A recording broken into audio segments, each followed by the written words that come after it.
1.5 വർഷം കൂടുമ്പോഴെങ്കിലും ഒരു സിനിമ ചെയ്യാൻ ഇദ്ദേഹം ഉള്ളതുകൊണ്ട് പറ്റുന്നുണ്ട്. ഞാൻ എപ്പോഴും ആസിഫിനെ എനിക്ക് താങ്ങായിട്ടാണ് എനിക്ക് തോന്നിയിട്ടുള്ളത്. കാരണം ബൈസിക്കിൾ തീവ്സ് മുതൽ എത്രയോ ആർട്ടിസ്റ്റിനോട് കഥ പറഞ്ഞിട്ട് അവർക്ക് ആർക്കും മനസ്സിലാവാത്ത സിനിമയാണ് ആസിഫ് എനിക്ക് കൈ തന്നത്.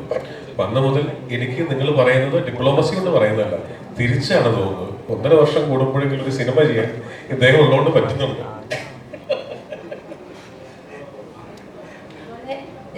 ഇവരുടെ കോംബോ, വിജയേട്ടന്റെയും ആസിഫിക്കയുടെയും കോംബോ എന്ന് പറയുന്നത് ഹിറ്റ് കോംബോയാണ്. അപ്പൊ അങ്ങനെ തിരഞ്ഞെടുത്താണോ അവരെ, അതോ ക്യാരക്ടർ ഡിമാൻഡ് ചെയ്യുന്ന രീതി തിരഞ്ഞെടുത്താണോ?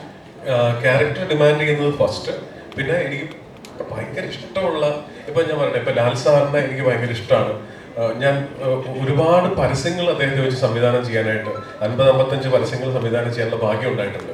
പക്ഷെ സിനിമ ചെയ്യാൻ പറ്റിയിട്ടില്ല. അതുപോലെ ആഗ്രഹമുള്ള ഒരാളാണ് വിജയേട്ടൻ.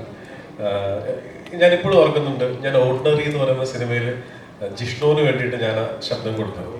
അപ്പോൾ അത് ഡബ് ചെയ്തുകൊണ്ടിരിക്കുമ്പോൾ ആദ്യമായിട്ട് പാലക്കാട് ഭാഷ ഒരാൾ മനോഹരമായിട്ട് കൈകാര്യം ചെയ്യുന്നത്. കാരണം ഞാനൊരു ഡബിങ് ആർട്ടിസ്റ്റായിട്ട് തുടങ്ങിയാണ് 2000-ൽ.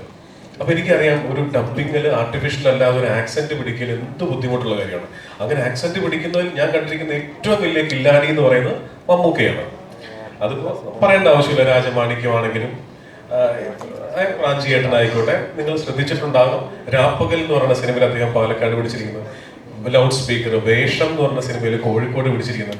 അത്രയും സട്ടിലായിട്ട് ഭാഷ പിടിക്കുന്ന ഒരാൾ നമ്മൾ എപ്പോഴും ഞെട്ടിയിരിക്കുന്ന മമ്മൂക്കയെ കണ്ടിട്ടുണ്ട്. അതുപോലെ ഒരു ഞെട്ടലായിരുന്നു എനിക്ക് ഓർഡിനറി കണ്ടു. കാരണം പാലക്കാട് ഭാഷ അത്രയും മനോഹരമായിട്ടാണ്. അപ്പൊ അതിന്റെ ഞാൻ ഡബ് ചെയ്തതിന്റെ നെക്സ്റ്റ് ഡേ എനിക്ക് സംയുക്ത ചേച്ചിയെ വെച്ചിട്ട് ഒരു പരസ്യം ഉണ്ടായിരുന്നു. അപ്പൊ ഞാൻ ചേച്ചിയോടാണ് ഞാൻ ആദ്യമായിട്ട് പറഞ്ഞത്, ചേച്ചി വിജയോട് എനിക്ക് യാതൊരു പരിചയമില്ല, ചേച്ചി വീട്ടിൽ ചെല്ലുമ്പോൾ പറയണം, ഞാൻ പടം കണ്ടു, അസലായിരിക്കുന്നു, ചേട്ടൻ മനോഹരമായിട്ട് ഡബ് ചെയ്തിട്ടുണ്ട്, അസലായിട്ടുണ്ടെന്ന്.